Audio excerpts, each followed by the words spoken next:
Grossvati ist am 13. Oktober 1929 geboren. Somit gehört er zur Silent Generation. Auf Deutsch bedeutet das so viel wie die stille oder schweigende Generation. Und so wie ich ihn in Erinnerung habe, hat er nie viel gesagt. Er hat aber trotzdem ein lautes Leben gelebt.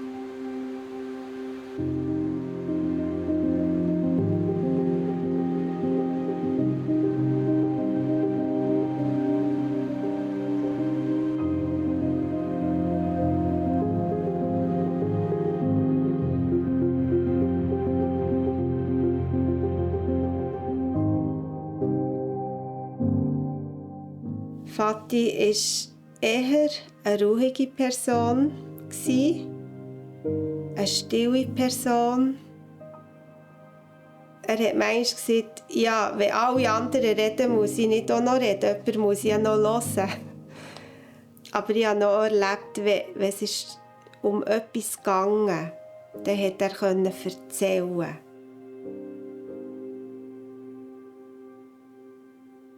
Ich bin also Winkler Josef, der Sohn von Rosa und Ernst Winkler. Ich hatte 3 Geschwister. Ernst, Hanni, dann noch Hans. Das Hanni, das war so ein liebenswürdiges Schwesterchen. Ich kann behaupten, dass ich auch mit dem nie Krach hatte.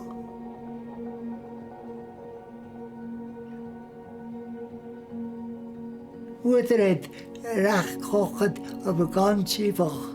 Alle in Steakwaren, viel Milch, selber Milch. Ich hatte Herdöpfel, damit wir Säure, Metzgerei, im rochenen Fleisch hatte. Vater war Zimmermann und musste in diesen Kriegsjahren auf Grimm suchen müssen, werken. Der Bruder Ernst und ich als Buben in Puren dazu. Wir haben alle die Schule im Augen, Ernst links, ich rechts. Wir haben allerlei Lustiges gemacht, Schabernack. Ich habe gerade ein Phone bekommen und ein Handörgeli vom Grossvater. Dann haben wir da auf der Lobe Musik. Ernst hat den Grammophon angelassen mit Schweizer Örgeli Musik und hat dann mit der Handorgel den gleichen Tag in die spielen. Und so sind die Leute auf der Straße bleiben stehen und gelassen.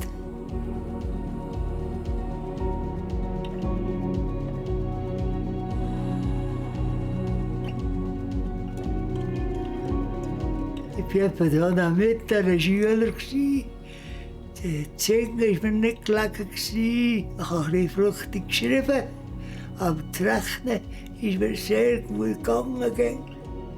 Nachher ist mir in die Lehre. Da bin ich auf Ottingen in einer Sattelbude. Und dann, im 1954, hat es Probleme gegeben, wenig Stellen offen. Dann hat mir der Vater im Schopf ein gäbiges Pudeli gemacht. Ich hatte Arbeit, ging ein bisschen von Hand ins Maul. Ich habe mich gemeldet beim Militär und so 38 Jahre lang. Zuerst hat es 4 Franken die Stunde gegeben und das ging auf. Dann haben wir so Freude an diesen 4 Franken Stundenlohn. Einseitiger Lohn. Mit 25 sind wir ins Schulhaus in der Versammlung. Und dort ist ein Fräulein vor mir gehockt. Das hat mir sofort, weiss Gott, mir hat ins Herz gegeben. Das wäre etwas, eine Frau für dich.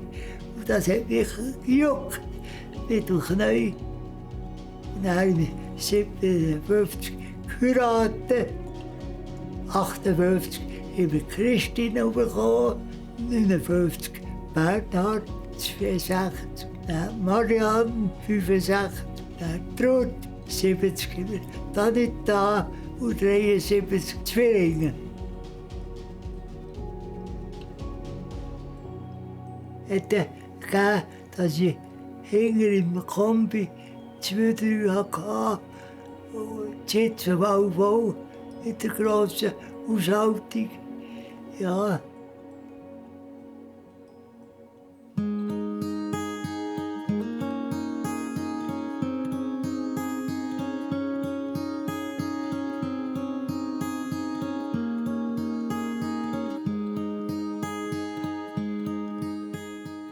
Mein Vati war ein Beständiger.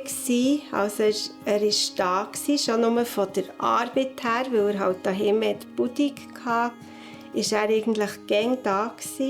Er war gäng abrufbar und hat eigentlich selten gesehen, wenn, zum Beispiel, wenn man ihn braucht oder wenn die Mutti ihn hat braucht.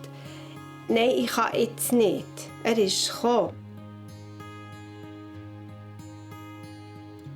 Was er nicht gerne hatte, ist, wenn es ein Durcheinander war. Und wir waren halt eine kleine wilde Bande.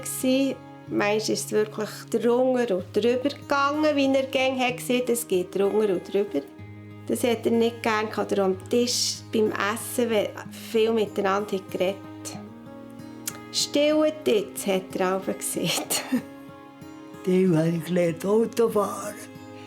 Ja, mit der Christine ist von Almidecke hinter sie bis ins Olliuchen. Alles hängen sie.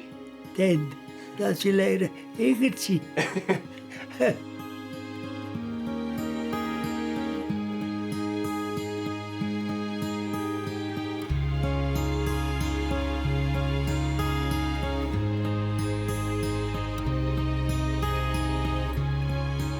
Die Kinder sind langsam aus der Schule gekommen, haben gerne einen Beruf gelernt, es war allen möglich.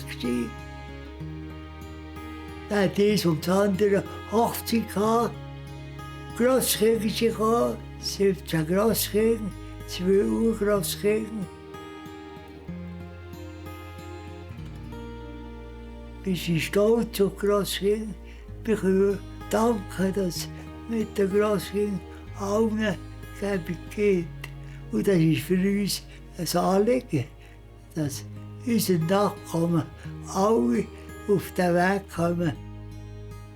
Das ist für mich in den letzten Jahren ein Hauptgebet, Alltag, dass ich manchmal jedes anführe mit dem Namen. Darum sind wir wirklich so alt geworden, weil das unsere Aufgabe war. Vielleicht.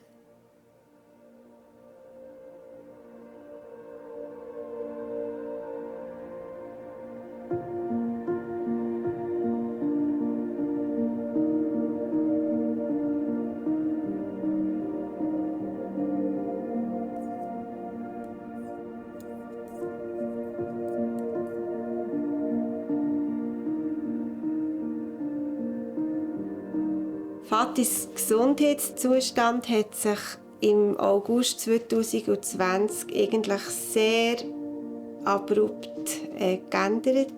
Also er hat in kurzer Zeit nicht mehr laufen, hat die Hände nicht mehr brauchen, ist abgeschwächt. Vorher war er selbstständig nach dieser Weg, hat selber auf die Post einzahlen, konnte einkaufen, sie konnten mit ÖV reisen und das ist einfach innerhalb ein paar Wochen hat sich das nirgends verändert.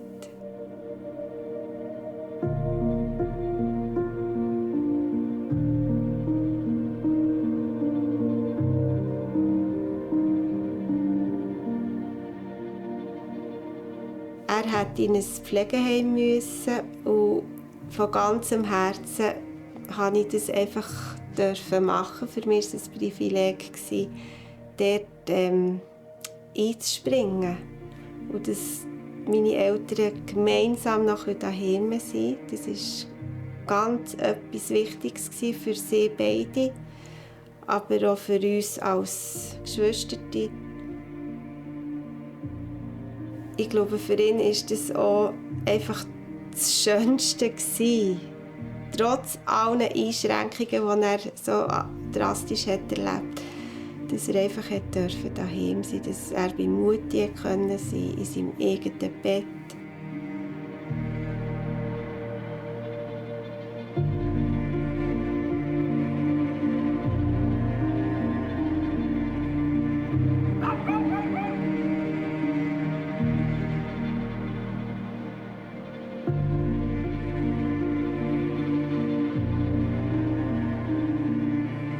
Mein Vater, der plötzlich so hilfsbedürftig ist worden, das war für uns alle Geschwister ganz ein neues Angehen, ganz ein neues Leben mit dem eigenen Vater. Und es war einfach enorm schön. Mich hat es sehr, sehr, sehr bereichert. Die Beziehung ist tiefer geworden, offener geworden. Und einfach das Vertrauen, das der mir und uns allen entgegengebracht hat, war enorm.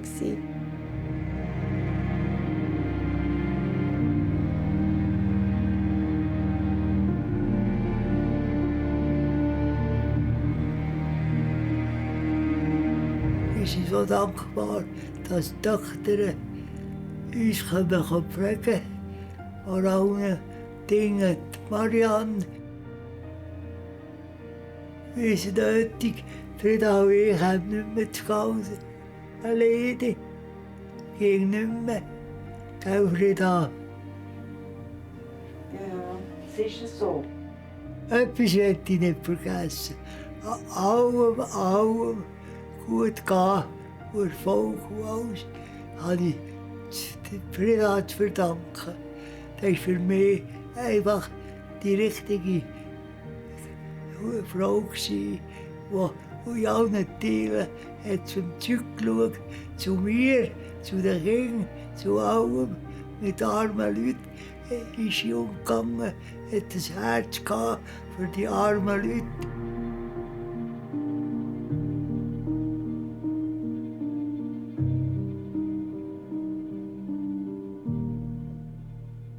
Ich habe merkt, alle Grosskinder und Kinder und Verwandte tun mich schätzen. Alles ist so schön, manchmal schwierig anzunehmen, so lieb und gut sind sie mit mir.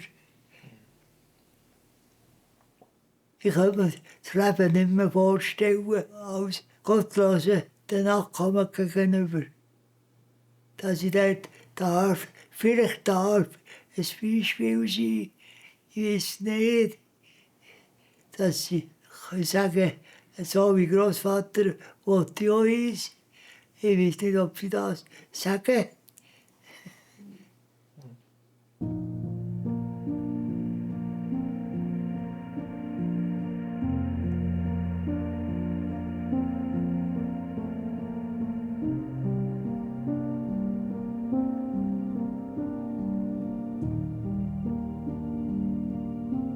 Vati ist im Mai, am 18. Mai 2021 ist er gestorben. Am Morgen Bezeiten. Und ja, das ist eigentlich unbeschreiblich. Ich war dabei. Ich war die ganze Nacht bei ihm und habe einfach miterlebt, wie das Leben langsam geht. Ich habe viel gesungen, ich habe einfach Liebes ihm gesehen und habe ihn ermutigt und habe ihm gesehen, was ihn jetzt erwartet. Und das waren einfach ganz, ganz nahe Momente. Obschon ich ein Bedauern hatte, weil er halt schon auch schwer geschnauft hat. Und das war ganz ein anstrengender Weg auf die letzte Wegstrecke. Aber gleich einfach so das einander Adieu sagen, habe ich fest erlebt in dieser Nacht. Ging wie mehr, bis plötzlich das Leben einfach nicht mehr da war.